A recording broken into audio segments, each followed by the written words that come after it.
সাল্লাল্লাহু আলাইহি ওয়াসাল্লাম, লা তাদখুলুল মালাইকাতু বাইতান ফীহি কালবুন ওয়ালা তাসাবির, রাওয়াহুল বুখারী ওয়া মুসলিম। আন আব্দুল্লাহ ইবনে মাসউদ রাদিয়াল্লাহু তাআলা আনহু قال قال رسول الله صلى الله عليه وسلم أشد عذاب يوم القيامة المصبرون، رواه البخاري ومسلم. عن عبد الله بن عمر رضي الله تعالى عنه قال قال رسول الله صلى الله عليه وسلم إن الذين يصبرون هذه السوارة يعذبون يوم القيامة يقال له أحيما خلقتم، رواه البخاري ومسلم.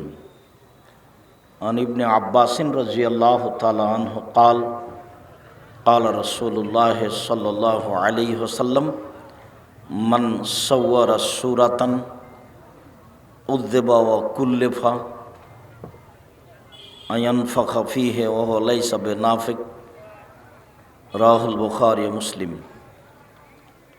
সম্মানিত দিনী বৈঠকের মুসলিম ভাই ও বোন, প্রশংসা আল্লাহর জন্য, শান্তি অবতীর্ণ হোক আল্লাহর রাসূলের উপর সাল্লাল্লাহু আলাইহি ওয়াসাল্লাম। আজকের দিনে বৈঠকে সংক্ষিপ্ত সময়ে বক্তব্যের বিষয় শিরকের একটা অংশ, ছবি মূর্তি। আজকের সংক্ষিপ্ত আলোচনা হবে ছবি ও মূর্তি নিয়ে। তাতে সময়ের গতিতে পারিবারিক বিষয়টি আসবে এবং শিরক কি পাপ, বিদআত কি পাপ সময়ের গতিতে আনুষঙ্গিকভাবে আসবে। মর্মে যারা আপনারা বাহিরে আছেন বা রাস্তায় চলাচলে আছেন বা দোকানপাটে আছেন, আমরা আপনাদের নিজ নিজ কর্ম বন্ধ করে স্টেজে আসার জন্য, মাঠে আসার জন্য আন্তরিকভাবে অনুরোধ জানাচ্ছি। সাথে সাথে এই রাস্তাটা মনে হয় চলাচল রাস্তা। এই রাস্তাটা বিকল্প কোনো রাস্তা থাকলে ওখানে দরজায় ওটা গেটে বন্ধ করতে হবে, ভিতরে যেন কেউভাবে আর দ্রুত যাওয়ার জন্য আসতে না পারে। তো এতে পরিবেশ নষ্ট হয়। আর আমি নিজেও কোনোদিন অপ্রস্তুতি অবস্থায় কথা বলিনি, বলা প্রয়োজনও মনে করি না। পরিস্থিতি আমাকে কোনোদিন খাটো করতে পারেনি, দুর্বল করতে পারেনি। পরিস্থিতির আমি কোনোদিন 5 পয়সা দাম দিইনি। পরিস্থিতি আমার অনুকূলে হলে আমি আছি, আর অনুকূলে নেই হলে আমি নেই। আমি 90 সাল থেকে মাঠে আছি। আর আমরা যারা আছি স্টেজে, তারা কোনো কথা বলতে পাবো না, কারও কোনো কথা চলবে না, কথা যতই জরুরি হোক না কেন। যদি মা মরে যায় এখন, তো মাটি এখন হবে না।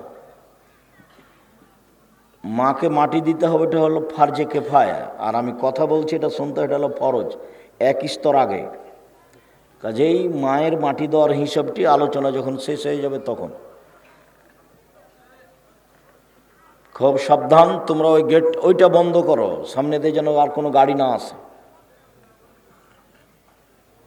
আর তোমরা দায়িত্ব পালন করার কোনো ছেলে আছে? এই প্রোগ্রামের দায়িত্ব পালন করে কেউ? কে আছে? মুরব্বী কে আছে এখানে? তোমরা ওখানে যাও। আর যারা এখানে মুরব্বীরা বসেছিলেন তারা কোথায়? তাদের কাছে লোকজন আছে? গ্রামের ছেলেরা আছে? দেখেন গ্রামের ছেলে আছে কিনা, পাহারা দিতে বলেন।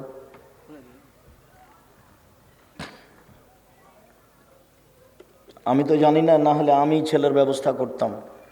এখন তো আমার মনে হয়েছে যে কেউ নাই। খায়ের, আল্লাহ রহম করো। ইন্নাল্লাযীনা ইউযুনা আল্লাহ রাসূলাহু, নিশ্চয় যারা আল্লাহ এবং তার রাসূলকে কষ্ট দেয়। কি করে কষ্ট দেয়? শিরক এবং বিদআত করে কষ্ট দেয়। ওই যে গাড়িটা আসছে, স্টেট দিয়ে আসতে পাবে না, ঠেলে নিয়ে যেতে হবে। আমি পাহারা দিব ওখানে? এই গ্রামে কোনো যোগ্য লোক নাই, বুদ্ধিমান, সচেতন? এই ছেলেরা, তোমরা কেউ এই গ্রামের নও? এই গ্রামে কেউ তোমরা জন্মগ্রহণ করনি? যাও ওখানে দাঁড়াও।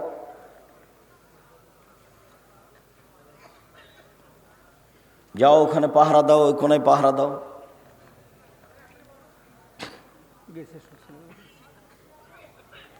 নিশ্চয় যারা আল্লাহ এবং তার রাসূলকে কষ্ট দেয়, লানাহুমুল্লাহ, আল্লাহ তাদের উপরে অভিশাপ করেছেন, ওয়াদালাহুম আযাবা মুহিনা, আর তাদের জন্য অপমানজনক শাস্তির ব্যবস্থা করেছেন। কোরআন মাজিদে বিভিন্ন জায়গাতে শাস্তির ধরন উল্লেখ হয়েছে। কোনো জায়গাতে আল্লাহ বলেছেন কষ্টদায়ক শাস্তি, আর কোনো জায়গাতে আল্লাহ বলেছেন বড় শাস্তি, কোনো জায়গাতে আল্লাহ বলেছেন কঠিন শাস্তি, আর কোনো জায়গাতে আল্লাহ বলেছেন অপমানজনক শাস্তি। তো পাপের ধরনে শাস্তির ধরন। পাপ যদি হয় মন জুড়ানো, অন্তর ঠান্ডা করা, চক্ষু ঠান্ডা করা। চক্ষু ঠান্ডা করা কি? এই যে দিন রাত মোবাইলে ল্যাংটা মেয়ে আসছে, এটা হলো চক্ষু ঠান্ডা করা পাপ। এই যে মুরব্বীরা হজ করে আর এসার সলাত আদায় করে দোকানে বসে টুপি মাথায় দিয়ে টিভি দেখছে, এটা হলো অন্তর ঠান্ডা করা, চক্ষু ঠান্ডা করা পাপ। তো এই পাপের শাস্তি হলো আযাব মুহিন, অপমানজনক শাস্তি। তো আমাদের গ্রাম্য শাস্তিতে একটা লোক অন্যায় করেছে, তাকে 10 জুতা মেরেছে, এটা একটা শাস্তি। গ্রামের একটা লোক অন্যায় করেছে, তাকে বলেছে এই তুই আমাদের সামনে মাটিতে থুথু ফেলে জিভা দিয়ে চেটে নে, এটা একটা শাস্তি। তো ওটা হলো কষ্টদায়ক শাস্তি, এটা হলো অপমানজনক শাস্তি। আল আইনানে তাজনিয়ানে জেনাহমান নাজরো, 2 চোখের জেনা হচ্ছে চোখ দিয়ে দেখা। অল ওজনানে জেনাহমাল ইস্তেমাও, 2 কানের জেনা হচ্ছে কান দিয়ে শোনা। 2 কানে ইয়ারফোন লাগা আছে, আর সব সময় ইন্ডিয়ার গান চলছে, ল্যাংটা মেয়ে নাচছে ওর কানে, ও বুঝতে পারছে। আল্লাহর নবী ওই কথা বলছেন, হাদিস বুখারী মুসলিম। অলিয়াদ জেনাহাল বাদশ, হাতের জেনা হচ্ছে হা দিয়ে ধরা। আর রিজিল জেনাহাল মাসি, পায়ের জেনা হচ্ছে পায়ে এ পথে চলা। জেনাল কালতা তমনা চেষ্টাহি, অন্তরের জেনা হচ্ছে পরিকল্পনা করা, এই পাপের পরিকল্পনা করা। জেনাল লেসানা নুতক, জিহ্বার জেনা হচ্ছে কথা বলা। এগুলো আল্লাহ রাসূলের মুখের ভাষা। তার মধ্যে প্রথম দুটা খুব কঠিন। আল্লাহর নবী বললেন, যখন মানুষ অজু করতে বসে মুখমণ্ডল ধয়, তখন মুখমণ্ডলে যে পাপ হয়েছে এইটা অজুর পানির সাথে বা শেষ ফোঁটার সাথে পাপটা ঝরে যায়। তো মুখমণ্ডলে কি পাপ আছে? মুখমণ্ডলে 3টা পাপ আছে। 1 আল আইনানে তাজনিয়ানে জেনাহমান নাজরো, 2 চোখের জেনা হচ্ছে চোখ দিয়ে দেখা। নারী পুরুষ উভয়ই। নারীকেও আল্লাহ বলেছেন চক্ষু নিচু করো, আর পুরুষকেও আল্লাহ বলেছেন চক্ষু নিচু করো। আর আল্লাহর নবী বলেছেন 3 শ্রেণীর মানুষ জান্নাতে যাবেই যাবে। 1 বাকাত মিন খাশিয়াতিল্লাহ, আল্লাহর ভয়ে কাঁদে যে সে জান্নাতে যাবে। এই বাক্যটাকে আল্লাহর নবী আরেকবার এভাবে বলেছেন, লা ইয়ালাজার রাজুলুন নারা বাকা মিন খাশিয়াতিল্লাহ হাত্তা ইয়ালাজাল লাবানু ফি দার'i। গাভীর ওলান বাঁট থেকে চাপ দিয়ে দুধ বের করে ভিতরে ঢোকানো যায় না, যেমন আল্লাহর ভয়ে কাঁদে যে সে জাহান্নামে যাবে না, তেমন। এটা আল্লাহ রাসূলের মুখের ভাষা, আপনাকে আমি নকল করে শোনালাম। আমি আমার জীবনে আমল কিছু করে তাসবিহ তাহলিল করে জান্নাত পাবো এ দাবি আমি জোরালোভাবে করি না, কারণ রাস্তাঘাটে চলে জীবনটা শেষ করলাম। 6 মাস গাড়িতেই থাকি প্রায়, তারপরে ক্লাসের মধ্যে থাকি, ঝামেলার মধ্যে থাকি। তো একটা সবসময় ধারণা ভালো কাজ করে যে ধর্মের নামে জাতিকে কোনোদিন ফাঁকি দিইনি, অপ্রয়োজনীয় কথা বলিনি, কেচ্ছা কাহিনী বলিনি। তো মানুষ শোনে, অনেকেই আমল করে। তো ওরা আমল করে যে নেকি পায়, সেখান থেকে আমিও পাবো ইনশাল্লাহ। সেইটা ভোগ করব আমি ইনশাল্লাহ। এটা আমার শক্ত ধারণা কাজ করে। কেন? আমি জাতির নামে কোনোদিন ধর্মের নামে জাতিকে কোনোদিন ফাঁকি দিনি, অপ্রয়োজনীয় কথা বলিনি, জীবনে কোনোদিন মাঝহাবের পাতা পড়িনি, মাঝহাবের পাতা ছিঁড়ে দিয়েছি, ও পাতা কোনোদিন পড়ি না, কারো বিষয়ে কথা বলি না। কেউ যদি আমাকে ধুয়ে ছেড়ে দেয় তবু আমি তার নাম মুখে নি না। ওই হিসাবে নেই। ও হাইকোর্ট জজ কোর্ট করে নিয়েছে একে, ফেসবুককে, ইউটিউবকে, বলে দিচ্ছে যে অমুক বলেছে অমুক, অমুক কাফের, অমুক কাফের। ওটাই নাকি তার হাইকোর্ট ফয়সালা হয়ে গেছে। বিচার তো আবার হবে, বিচার আবার হবে না? যারা জুলুম করে, জালেম যারা, তাদের বিচার দুইবার হবে, একবার দুনিয়াতে আর একবার বিচারের মাঠে। ফেরাউন ডুবে গেছে, তাতে কি আছে? বিচার আবার হবে। ফেরাউন ডুবে গেছে, তাতে কি আছে? এটা তার শেষ নয়। যখনও ডুবে যাচ্ছে তখনও বলছে আমান্ত আন্নাহু লা ইলাহা ইল্লাল্লাহ আল্লাযী আমানাত বিহি বানু ইসরাঈল। আমি ফেরাউন সে আল্লাহকে মেনে নিলাম যে আল্লাহকে বানু ইসরাইল মুসা মেনে নিয়েছে। আমি একজন মুসলিম, এই কথা ফেরাউন বলছে। এই কথা কে বলছে? ফেরাউন বলছে। তখন আল্লাহ বলছেন আল আন কাদ আসাইতা কাবল। ও এখন তুমি তো ইতিপূর্বেই নাফরমানি করলে, তুমি জমিনে বিপর্যয় সৃষ্টি করেছো। আল ইয়াওমা নুনজ্জিকা বিবাদানিকা লিতাকুনা লিমান খালফাকা আয়া। ফেরাউন, তোমার শরীরকে চিরদিনের জন্য রেখে দিলাম, পরবর্তী কিয়ামত পর্যন্ত মানুষ তোমাকে দেখে উপদেশ গ্রহণ করবে। আমি দুইবার ফেরাউনের লাশের চতুর্দিকে ঘুরলাম আর বলতেই থাকলাম আর ঘুরলাম প্রায় 30 মিনিট যাবত। তুমি কি সে ফেরাউন? তুমি কি বলেছিলে যে আনা রব্বকুমুল আলা, আমি সবচেয়ে বড় আল্লাহ? আব্দুল হামিদ, এই স্টেজে এখনো কেউ কথা বলে? এই আব্দুল মোসাব্বের দেখো তো কে? টাকা গুনবে, কথাবার্তা বলা চলবে না। টাকা এখন গণনা হবে না। টাকা কত কোটি টাকা, যে কয়েক কোটি হোক না কেন, পরে গণনা করেন না। কই আমাদের তো জামিয়া সালাফিয়া চলে। আমাদের জামিয়া সালাফে মাসে বেতন লাগে 32 লক্ষ। জামিয়া সালাফে মাসে কত বেতন লাগে? 32 লক্ষ। শিক্ষক হলেন 300 জন, ছাত্র হলো 5000। জামিয়া সালাফে কত ছাত্র পড়ে? 5000। শিক্ষক সংখ্যা 300 জন, বেতন পরিমাণ 32 লক্ষ। তো তোমরা যারা ছিলা কালকে, তোমরাই বলো আমি কখন টাকা গুনলাম। আমি বলেছি 1 টাকা দিয়ে যেন 10 টাকা দিয়ে যান। জামিয়া সালাফে বৈদেশিক পয়সা দিয়ে চলে না, জামিয়া সালাফে কোনো সংস্থা দিয়ে চলে না, জামিয়া সালাফে এদেশের পয়সা দিয়ে চলে। কেউ বলতে পারবে না জামিয়া সালাফে আমি এটা করেছি, আমার কথা মানতে হবে, এমন মানুষ জামিয়া সালাফিয়া নেই। দেশের সর্ববৃহৎ প্রতিষ্ঠান জামিয়া সালাফিয়া, দেশের শিক্ষা মানে সর্বোচ্চ প্রতিষ্ঠান জামিয়া সালাফিয়া। দেশের শিক্ষক গুণে শিক্ষকের বেতন লাখের উপরে এক একজনের। মদিনা বিশ্ববিদ্যালয় থেকে এসে আছেন, এখন 4 জন এসে আছেন মদিনা বিশ্ববিদ্যালয়ে এখানে শিক্ষকতা করার জন্য। ইন্ডিয়ান আছেন কয়েকজন। 3 ধরনের খাওয়া রান্না হয়। যারা সৌদি আরব থেকে আসে ওদের জন্য খাওয়ার রান্না হয় ভিন্ন, ওই বাবুর্চি হলো চট্টগ্রামের। আর যারা ইন্ডিয়া থেকে এসে আছে এদের খাওয়ার হয় রান্না আরেকজন, এদের বাবুর্চি ভিন্ন। আর আমরা যারা গরিব মানুষ আমাদের বাবুর্চি ভিন্ন। 3 ধরনের রান্না হয়। যান কালকে যান, এখন খোঁজ নেন, এখন 3 ধরনের রান্না আছে রাত্রে। জামিয়া সালাফের রসিদ বহি বাহিরে ব্যবহার হয় না। কোনো শিক্ষক জানে না প্রতিষ্ঠান কিভাবে চলে। কোনো শিক্ষককে টাকা আদায় করতে হবে না, ওর জানা নাই কিভাবে চলে।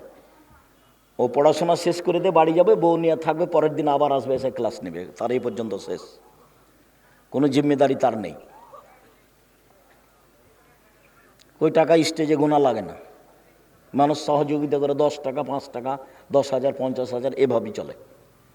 জামিয়া সালাফিয়া ডাঙ্গিপাড়া পবা রাজশাহী, যেটা প্রায় 40 বিঘা জমির ওপরে, সেখানে একটা মসজিদ নির্মাণ হয়েছে, যার একতলাতে 3000 মানুষ সালাত আদায় করতে পারবে, 90% জমির উপরে, সেটা 4 তলা। আর জামিয়া সালাফে রূপগঞ্জ নারায়ণগঞ্জ ঢাকা, এটার একতলাতে 10,000 মানুষ সালাত আদায় করতে পারবে, একতলায় 10,000। উত্তর দক্ষিণ 300 ফুট, পূর্ব পশ্চিম 200 ফুট, যার নির্মাণ কাজ চলছে, একদিন হয়ে যাবে ইনশাল্লাহ। জামিয়া সালাফে রূপগঞ্জ নারায়ণগঞ্জ এখন প্রায় 100 বিঘা জমির উপরে অবস্থিত। ওর নাম হলো নলেজ সিটি। সবসময় পরিস্থিতি শান্ত রাখার চেষ্টা করবেন, আপনাকে আমি অনেক ভালোবাসি। আর উপস্থিত বৈঠকের মহিলা মানুষ রাস্তা তো ভরে ঘুরলেন আর দৌড়াদৌড়ি করলেন, এখন বাড়ি চলে গেছেন নাকি? আমি আব্দুর রাজ্জাক বিন ইউসুফ আগে থেকে অবগত হয়েছেন যে আব্দুর রাজ্জাক সাহেব আসবেন, আমি এসেছি। আপনি যদি বাড়ি চলে যেয়ে থাকেন তাহলে এটা আপনার ভুল হয়েছে। আপনাকে আমি মনে করছি আপনি একজন হস্তিনী মহিলা, ঢং ঢং করে এসেছেন, ঢং ঢং করে চলে গেছেন। আপনাকে আমি একজন বুদ্ধিমতী মহিলা মনে করি না। আমি আপনার জন্য এসেছি, আপনার সাথে আমার অনেক কথা আছে। আমি আপনার জন্য এসেছি, আপনার সাথে আমার অনেক কথা আছে। আর একটা দিন বের করা কত কঠিন, আপনি মূল্যায়ন করবেন না? মানে রাস্তায় দাঁড়িয়ে আছেন কেন? আপনি বাড়ি চলে গেলেন কেন? দোকানে বসে আছেন কেন? আপনি আমাকে দোকানে বসে কি দেখাতে চাচ্ছেন? কোন বিষয়টা আপনি আমাকে দেখাতে চাচ্ছেন? পয়সা?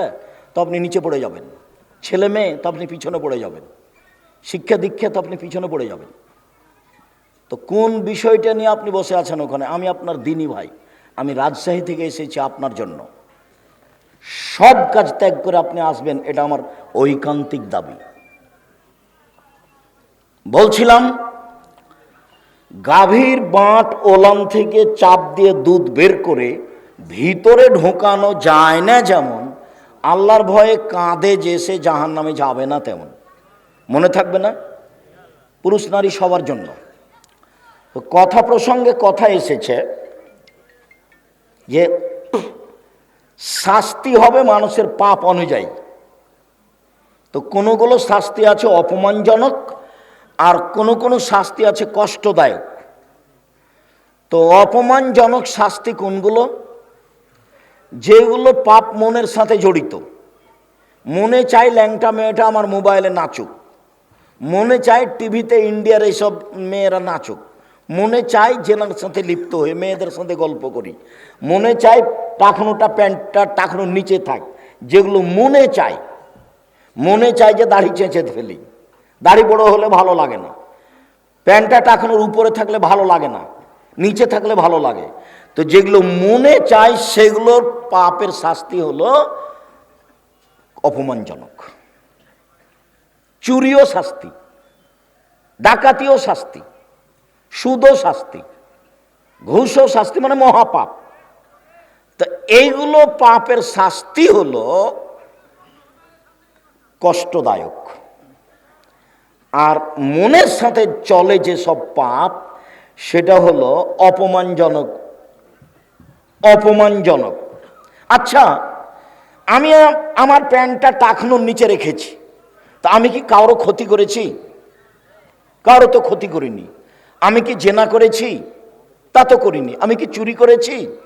তা তো করিনি। আমি কি কারো টাকা নিয়ে নিয়েছি?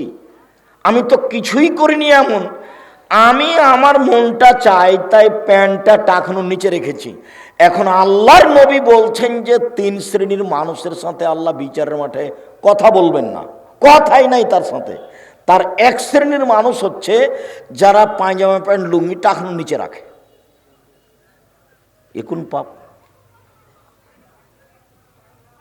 তো অবাক, কারো ক্ষতি করিনি। আর আপনি আরো অবাক হবেন যে আল্লাহর নবী বলছেন যে আল্লাহর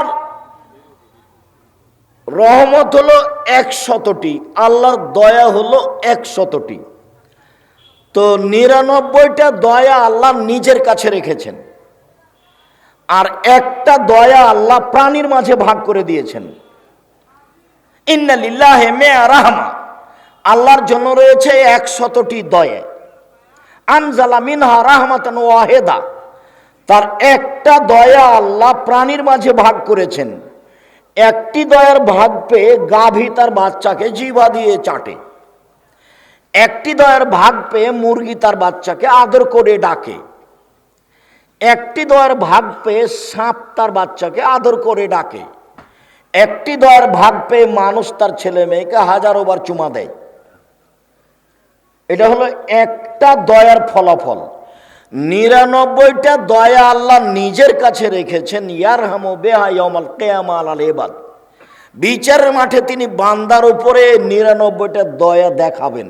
এ দেখো আমি কত বড় দয়াবান। তাহলে তিনি কত বড় দয়াশীল হবেন বিচারের মাঠে। তারপরেও তিনি 3 শ্রেণীর মানুষের সাথে কথা বলবেন না, তাহলে তারা কত বড় পাপী। তার এক শ্রেণীর মানুষ হলো টাকনুর নিচে প্যান্ট লুঙ্গি পায়জামা পরে যে, এটা কি পাপ? এটা মনের সাথে জড়িত পাপ। 3 শ্রেণীর মানুষ, 4 শ্রেণীর মানুষ জান্নাতে যাবে না, এই কথা আল্লাহর নবী বললেন। বলার পরে বললেন যে মদমেনুল খামর, নেশাদার দ্রব্য পান করে যে, তো নিজের টাকা দিয়ে বিড়ি কিনে খাচ্ছে, তাতে আপনার কি? এটি কি হলো? সম্মানিত দিনী ভাই বোন, 3 শ্রেণীর মানুষ জান্নাতে যাবেই। তার 1 শ্রেণীর মানুষ আল্লাহর ভয়ে কাঁদে যে, 2 আল্লাহ রাস্তায় পাহারা দেয় যে, 3 অপর নারী বেগানা নারীকে দেখে চক্ষু নিচু করে যে। এই কথাটা বলার জন্য এতক্ষণ পর্যন্ত কথা বলছি। 3 শ্রেণীর মানুষ জান্নাতে যাবে, তো কথা উঠেছিল 2 চোখের জেনা হচ্ছে চোখ দিয়ে দেখা, 2 কানের জেনা হচ্ছে কান দিয়ে শোনা, হাতের জেনা হচ্ছে হাত দিয়ে ধরা, পায়ের জেনা হচ্ছে এই পথে চলা, মুখের জেনা হচ্ছে এই বিষয়ে কথা বলা, অন্তরের জেনা হচ্ছে এই ব্যাপারে পরিকল্পনা করা। হাদিস বুখারী মুসলিম। তো অজু করলে মুখের পাপ ঝরে যায়। তো কি কি জায়গা আছে মুখে পাপ হওয়ার? 1 মুখ, মুখে কথা বলছে, অন্যায় কথা বলছে, মোবাইলে দিন রাত বেটি ছেলের সাথে মেয়ের প্রেমের গল্প করছে। অথচ আমি ছেলেটাকে বলেছি যে তুমি মেয়েটাকে ভুলে যাও, এমন ভাবে ভুলে যাও যে মারিয়াম যেমন বলেছিল, কুনতু নাসিয়াম মানসিয়া, হায়রে আমি জাতিকে কি দিয়ে বুঝাই, আমি যে বাচ্চা নিয়ে যাব জনগণের কাছে, আমি মারিয়াম, আমার তো বিবাহ হয়নি, আমার তো স্বামী নেই। আমি তখনই জিবরাইলকে বলেছিলাম আমার সন্তান হয় কিভাবে, আমি জেনাও করিনি, আমার বিবাহ হয়নি, আমার সন্তান হয় কিভাবে? যাক, শেষ পর্যন্ত সন্তান হয়েই গেল। তা আমি এখন কি করি? সন্তান আমি কি দিয়ে বুঝাবো? আমি হয়ে যেতাম নাসিয়া মানসিয়া, পৃথিবীর কেউ জানতো না মারিয়ামকে, পৃথিবীর কেউ জানতো না মারিয়ামকে। মারিয়াম শব্দটা পৃথিবীর মানুষ ভুলেই যেত, আমি এমন হয়ে যেতাম। তা তো আর হলাম না। শেষ পর্যন্ত গ্রামে চলে গেলাম। যখন গ্রামে গেলাম তখন আমার কোলে ছেলে দেখে গ্রামবাসী বলল, ছি ছি ছি, তোমার মা তো ভালো মানুষ, তুমি জেনা করেছো? আরে বাইতুল মুকাদ্দাসে থাকো, মসজিদে থাকো, মসজিদ ঝাড়ু দাও ধর্মের নামে, আর তুমি জেনা করো, এই তো তুমি মহিলা, তোমার তো বাপ ভালো মানুষ ছিল, তোমার বাপ তো এমন কাজ করেনি। গ্রামবাসী যা বলার তাই বলল। তিনি বললেন আমি নাসিয়া মানসিয়া হয়ে যেতাম, কে জানতো না। আমি তোমাকে বলছি বোকা ছেলে, যুবক, তুমি মেয়েটাকে এমনভাবে ভুলে যাও মারিয়াম যেমন ভুলে যেতে চেয়েছিল, আমাকে কেউ না জানে। তুমি মেয়েটার নাম্বার একবারে মুছে দাও, ভবিষ্যতে যেন তোমার মনে না পড়ে। তোমাকে তো পাগল করে রেখেছে, তোমাকে ধ্বংস করবে, তোমার বাপকে ধ্বংস করবে, তোমার জাতিকে ধ্বংস করবে, তোমার বিদ্যা ধ্বংস করবে, তারপরে যাবে। শেষ পর্যন্ত তো মামলা হবে, তুমি জেলে যাবা। ইসুফ আলাইহিস সালাম জেলে ছিলেন 12 বছর। জুলাইখা নিজেই দরজা বন্ধ করেছে, গাল্লা কাতিল আবওয়াব, জুলাইখা নিজে সব দরজা বন্ধ করেছে। জুলাইখা সব দরজা বন্ধ করে বলছে, হাই তালাক, ইসব তুমি আমার সাথে জেনায় লিপ্ত হও। তখন ইসুফ আলাইহিস সালামের প্রথম বাক্য, মাযাল্লাহ, আমি আল্লাহর কাছে আশ্রয় চাচ্ছি। ইসব দাদির চেহারা পেয়েছিলেন, দাদির। ইসব ভিন্ন ধরনের চেহারার মানুষ। ইসব দাদির চেহারা পেয়েছিলেন। ইসবের দাদি কেটা? ইসুফ আলাইহিস সালামের দাদি কেটা? ইসুফ আলাইহিস সালামের দাদি হচ্ছেন ইব্রাহিম আলাইহিস সালামের স্ত্রী সারা। আর আল্লাহর নবী বলছেন যে সারা এত সুন্দরী মহিলা, সারা পৃথিবীতে যত মহিলা এসেছে সবার চেয়ে সুন্দরী সারা। আর না হলে ওই যুগে যত মহিলা ছিল তার চেয়ে সুন্দরী। আল্লাহ নবী বলেছেন সুন্দরী। তো দাদির চেহারা পেয়েছে ইসব, তো ইসব চেহারায় সুন্দর। তখন জুলাইখা সব দরজা বন্ধ করে দিল। দরজা বন্ধ করে দিয়ে বলছো, তুমি আমার সাথে, অবাক কথা, ইন্নাহু রাব্বি, তোমার স্বামী আমার মালিক, আহসানা মাসায়া, আমাকে ভালো থাকতে দিয়েছেন, আমাকে ভালো খেতে দিয়েছেন। জুলাইখা, তোমার স্বামী আমার মালিক। জুলাইখা, তোমার স্বামী আমার মালিক, তোমার স্বামী আমার মনিব, আমার মালিক। তিনি আমাকে ভালো থাকতে দিয়েছেন, তিনি আমাকে ভালো খেতে দিয়েছেন। এ অন্যায় আমি কেমনে করি? এ অন্যায় আমি করতে পারি না। এই কথা বলে তিনি দিলেন দৌড়। দরজা খুলে বের হয়েছেন এটা বোঝা যায় না। এবার যখন বের হয়েছেন দেখেন মুখের উপরে জুলাইখার স্বামী। তো জুলাইখাও বের হয়েছে, ইসুফ আলাইহিস সালাম বের হয়েছে, দুইজন। এবার মুখের উপর একজন, তিনজন এক জায়গায়। জুলাইখার স্বামী, ইসুফ আলাইহিস সালাম আর জুলাইখা, তিনজন এক জায়গায়। এখন জুলাইখা ভাষা পাল্টিয়ে দিল। জুলাইখা বলছে, যে লোককে আপনি বাড়িতে রেখেছেন চিনেন তাকে? সে কত বদ! এ আপনার স্ত্রীর সাথে জেনা করতে চায়, এর কি শাস্তি হতে পারে? এ দেখেন কথা উল্টে দিল। জীবনে কোনোদিন মেয়ের পাল্লাতে পড়বেন না, এবার সব ধ্বংস হয়ে যাবে। দেখেন জেল হয়ে যাচ্ছে। এখন মুখের ভাষা দেখেন তার। ও বলছে, এই যে যাকে বাড়িতে রেখেছেন সাধ করে, সে আপনার স্ত্রীর সাথে জেনা করতে চায়, এর কি শাস্তি দিবেন? আর আপনি কি শাস্তি দিবেন? আমি দেশের সরকারের স্ত্রী হিসেবে বলছি, একে যথাযথ পিটন দিতে হবে, নইলে জেলখানায় বন্দি করতে হবে। 12 বছর জেল হয়ে গেল। শেষের দিকে, 12 বছরের শেষের দিকে সরকারের পক্ষ থেকে লোক এসে বলছে, আপনাকে সরকার ডেকে পাঠিয়েছে। তখন ইসুফ আলাইহিস সালাম বলছে, অসম্ভব হতে পারে না, জুলাইখাকে জাতির সামনে ঘোষণা দিতে হবে, আমি জুলাইখা অন্যায় করেছি, ইসুফ অন্যায় করেনি। এই ঘোষণা না দেওয়া পর্যন্ত আমি ইসুফ জেল থেকে বের হব না। তখন আমাদের নবী মুহাম্মদ সাল্লাল্লাহু আলাইহি ওয়াসাল্লাম বলছেন, ইসুফ আমার চেয়ে ধৈর্যশীল, ইসুফ আমার চেয়ে ধৈর্যশীল, ইসুফ আমার চেয়ে ধৈর্যশীল। যদি সরকারের পক্ষ থেকে আমাকে এসে ডাকতো আর আমি যদি 12 বছর জেলে থাকতাম, তাহলে আমি বলতাম চলো চলো চলো চলো, আমি তাড়াহুড়া করে বের হতাম।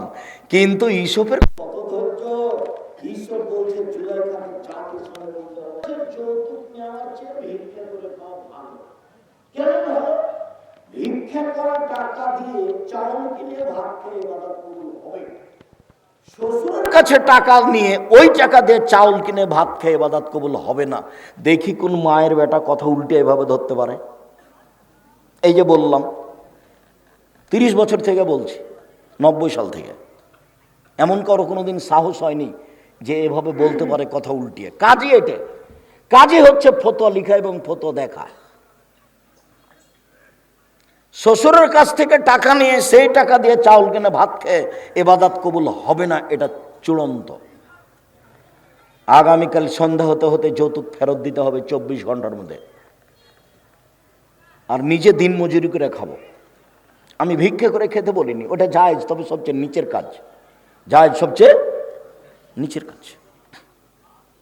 সম্মানিত দিনী ভাই বোন, গাইবান্ধার আর একটা দুর্বলতা বলা যেতে পারে, সেটা হলো বাড়িঘর ঘেরা নেই। জামালপুরের ওই দিক হলো এমন যে বাড়ি হলো দুইটা, একটা ভিতর বাড়ি একটা বাহির বাড়ি, একটা ভিতর বাড়ি একটা বাহির বাড়ি। বাহির বাড়িতে কে থাকে? রাখাল কিষান কামলা থাকে, আর ভিতর বাড়িতে মহিলারা থাকে। আর এই পরে এসে গাইবান্ধার অবস্থায় এই এখানে একটা ঘর, ওখানে একটা ঘরে, সবাই ফাঁকা, সবার বউ সবাই দেখে, সবাই ভাত রান্না করে রাতে, সকালে রান্না করে, রাতে রান্না করে, সবার বউ সবার বউকে সবাই দেখতে পায়, নাকি ঘেরা লাগে না, ও নাকি চাচা, এ নাকি ভাই, ও নাকি দাদা, এখানে নাকি পর্দা লাগে না। ধর্ম কখন উল্টে গেল?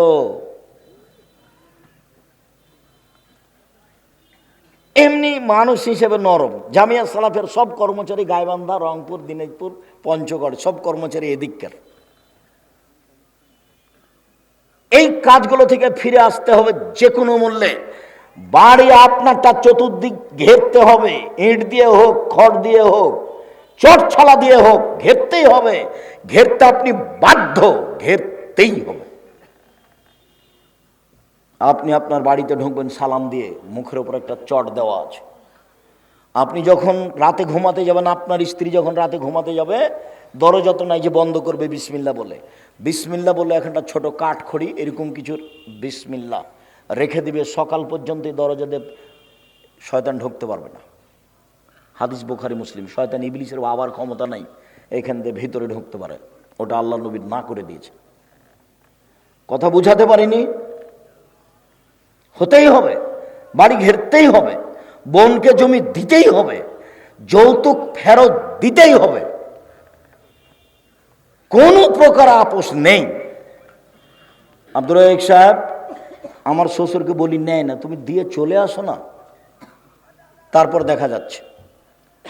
নিশ্চয় যারা আল্লাহকে কষ্ট দেয়, রাসূলকে কষ্ট দেয়, শিরক করে কষ্ট দেয় আল্লাহকে, বিদআত করে কষ্ট দেয় নবীকে।